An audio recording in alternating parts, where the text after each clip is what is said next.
Hi everyone, I'm Sandie La Nae. Welcome to Psychic Creation History Series, our very first History Series program.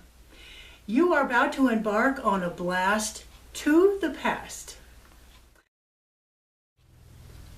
We have a very interesting show for you today, as we are going to be featuring the historic accounts of Anna, Norgaard, Olsen, Harris, Behrman, a prominent businesswoman through the 1880s up into the early 1900s of Carson Valley.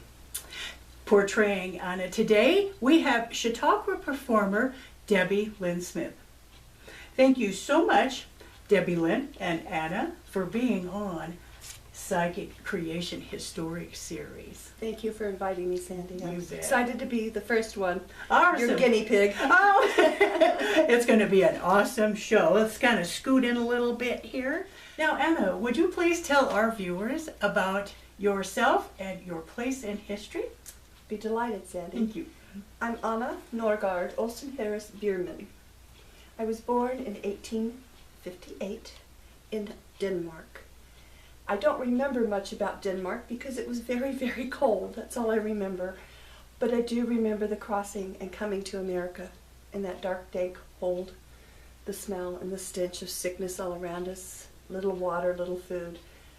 Fortunately, my mama said I came from very good Danish stock because I was the only one that didn't get ill, and I was able to take care of my mother, my father, my youngest sister, Paulina, and my two brothers. Oh, Yeah, big I'm family. about 11 years old, if I remember correctly. About 11 years old. We landed in San Francisco, and I was delighted to be in the city, of course, off the boat as well. The ladies there had the most exquisite dresses, absolutely fabulous. And Lena and I, oh, dear Lena, she's such a sweetheart. We had such a great time looking at the ladies in their beautiful gowns, and me being more practical said, oh, I don't know if that's something that I would use. But Lena, oh no, Sissy, you really need to have a fancy dress sometime in your life. So that's what we looked forward to. We settled in California and South Fork along the American River.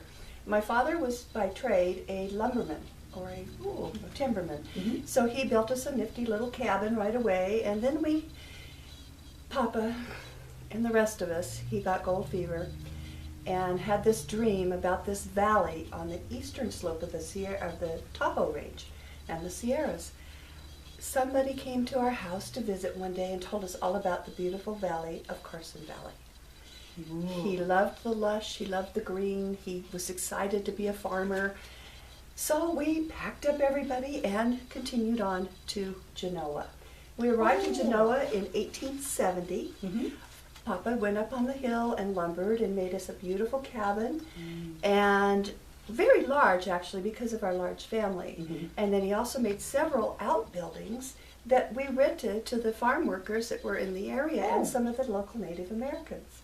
Nice. So we had quite the little community of our own there. As time went on, we all grew, and Papa got the gold fever again. So he and my brothers, Chris and Chris, oh, didn't I tell you? Both of my brothers were named Chris. The oldest was Christopher, and the youngest was called Christian, because Mama knew that he was a surprise gift from God. Oh. So they took off for the gold country again and left Mama and I and Lena at the homestead in Genoa. We worked a garden, and we had the cows, and we had two hired hands that stayed with us in the cabins that took care of all the big cows, the beef ranch. And we subsided. Lena, being absolutely gorgeous, she caught the eye of young Master Jensen, Aaron, and who was the son of Arnott Jensen, who was Papa's dear friend in the lumber business. So they were married, and Lena made such a beautiful bride. But she moved to Gardnerville, and I missed her so much. Mm-hmm. So Mama and I continued on, and I, getting up there relatively in years, drew the eye of Mr. Harris. Mr. Harris and I were married in 1876. I was barely 18. and he was 33 years my senior. He had a small son, Abraham, and he needed a woman in his life to take care of his boy, and I fit the bill. So we were married. We continued on with our life, and we ended up having 6 more children. Oh. First we had Emma, then we had Joseph, the little Josie, and then we had Hannah, and we had Samuel, and we had Patrick, whose pet name was Pat, and we had Joseph and yes, Emma, that's all of them. Okay, making sure. It's hard to count them all. Big fan. The children did well, but little Josie didn't make it. He died when he was 3. I was heartsick.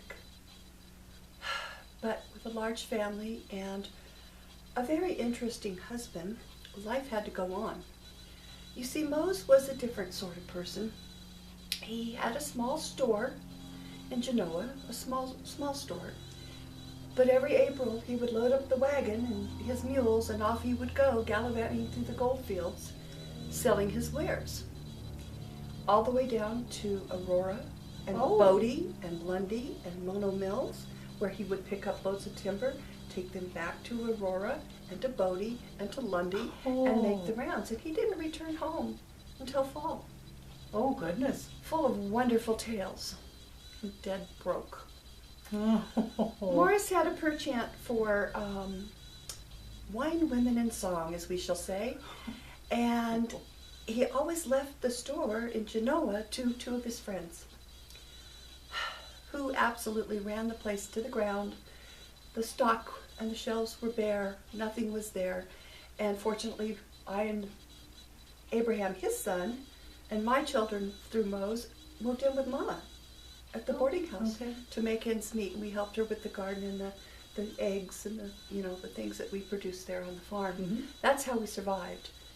Mose would come home in the fall and go into debt again just to restock his store, only to do it again and again and again and again. Finally, in the early 1890s, I'd grown weary of this repeated cycle. The children were suffering. His own son was suffering. Mose was now starting to fail in health because of the alcohol and the carousing and the rough life on the trail. He started to deteriorate. So I thought to myself, being very, very Danish and very, very self-sufficient, I decided to see if I could take care of the store. Oh, Mose would not hear of it. Oh my goodness. He was so upset. But unbeknownst to him, I made a trip into Gardnerville. And in the Minden town that was there, I applied to the courts to get a sole proprietorship. They would not honor me at that point. But in the meantime, Mama had passed, and the ranch in Genoa was left solely to me in my name. So I petitioned again with my good name and character and my property as collateral, and petitioned the county of Douglas again to get a sole trader's license. Lo and behold, in 1891, I was granted such. I was a precedented case, and we know that I was the first woman in Douglas County, Nevada, to receive a sole proprietorship or a sole trader's license, and possibly the entire state of Nevada. Oh. So that's when I became A. Harris and opened my first mercantile in Gardnerville. We sold the property out in Genoa, and my sister's husband and his family, the Jensens, brought in the timber, and we built a beautiful 2-story building with the store downstairs and our living quarters upstairs. Oh. So we were there, but I couldn't open it as Anna Harris. I had to open it as A. Harris Mercantile, because still the stigma of being a woman and in business for herself was such a heavy burden to bear, still in the 1890s. I see. Mm-hmm. We continued on in our life, and the children helped with the store, and now Mose Jr. had a perchance, just like his dad, to be a wanderlust, and so does Moses' son, Abraham. They decided strike out on their own, and both of them, taking a wagon each and a big team of mules, headed to Rhyolite, California, or Nevada, pardon me, Rhyolite, Nevada, where they opened Harris Brothers Mercantile. Oh, interesting. So the gene was there, and they were out and about. Mhm. So then I drew Mose died in 1896, and I soon drew the eye of Fritz Behrman, a local businessman in the town, and he owned 2 saloons and an ice cream parlor. Now, what woman wouldn't fall in love with a man who owned his own ice cream parlor? That's right. After Fritz and I were married, we continued to live in the Gardnerville and Minden area. Mhm. He keeping his property separate, and I keeping what I had worked so hard to get in my own name. We never had any children of our own, but Fritz was a wonderful stepfather to our children, Nice. and he was a wonderful step-grandfather to those that came along later. Oh, nice. Emma stayed and helped with the store, and Hannah and Samuel and Pat, they moved on with their lives. And although we were ecstatically happy, I passed on April 3rd in 1938 after a long and very successful life. That brought tears to my eyes. Well, Anna, thank you so much for your position in the historic annals of Carson Valley. Thank you, Sandy, for inviting me. You bet. Oh, this is awesome. Okay, now you, Miss DebiLynn Smith. Me? When did you become interested in history, and particularly about Anna? First, I became interested in history by my folks reading me the We Were There series when I was a small child. And we were there at the Alamo, we were there at the Lewis and Clark expedition, we were there. Right. So that kind of piqued my history interest then. Anna, I learned about Anna through our dear friend Arlene LaFerry. I was looking for a person to portray, and she recommended my researching Anna at the Douglas County Museum. Mm-hmm. And I went down there and spent 3 days with the archivists, because she had the yeah. whole family history out on a table at that time. Oh, and it was nice. amazing. Nice. I actually got to touch the document that Anna signed, making her a sole proprietor. Oh, Yes. how So exciting. that gave me goosebumps. Sure. So that was when I started taking interest in Anna, and thank you to Kim Harris and Dagberg Home State Park Mhm. for allowing me to be introduced last year on their stage as Anna Norgaard Olsen Oh, how Harris fun. Behrman. Right. Yes. So that's that. Oh. Any other questions? Yes, I have lots of questions for you. Okay. What inspired you to portray Anna, and in what media or venue? I really enjoyed her tenacity and spunkiness, because Mhm. this was a woman that had so many hardships in her life, Sure. as many of our pioneer women did here in Carson City and the Carson Valley and the surrounding areas. She was a very strong woman, knew her place to a point, as Mhm. so many did back then, Mhm. but she wasn't about to let her family suffer any longer, so then she went on to do what she had to do to make ends meet and Mhm. to help her family succeed. Exactly. So that's what really inspired me about Anna. Hardy stock back then. Yes, Hardy she was stock. good Danish stock. Nice, nice. Where have you performed, Miss Anna? Only at Dangberg. Oh, okay. Dangberg Mhm. Ranch so Mhm. far. I am in the process of researching another character that I'm Ooh. hoping that Arlene and I can come together on a venue up in Reno, Mhm. because she's a Reno person, and I've been asked to participate hopefully in a small amount at the Bridgeport Founders Day on Labor Day weekend, and I will play someone from either Bridgeport or Bodie there. Oh, So, nice. so I'm excited. Oh, well, good luck to you Yes. on that. I know you'll be perfect because you Yeah. are with Anna. And I grew up down there, so I know a lot about the history down there. So Very nice. Very nice bonus for yeah, you and for makes your it easy character. because I know a lot of the great places to go for information and details. And Exactly. Stuff like that, so. Oh, well, good luck to you on that. I know Thank you're you. going to be awesome. Now, I want to ask you a very interesting question. This is one that I am very interested in, okay? And I think our viewers would be interested in your answer to this question too. Do you feel the spirit of Anna around you when you're researching or the Chautauqua performer, performing the Chautauqua of her? Wow. Yes, and I actually have visited Anna's grave several times. She's buried here at Lone Mountain Cemetery here in Carson City. I've been out to see her and talk with her, and I do feel moved by Anna's spirit. I know that she came to me at the museum. I think that she was very much a part of guiding me to the questions that I asked the archivist so that I would get the history that I needed. Good point. She actually has a huge portrait of her in the women's room there at the Douglas County Museum.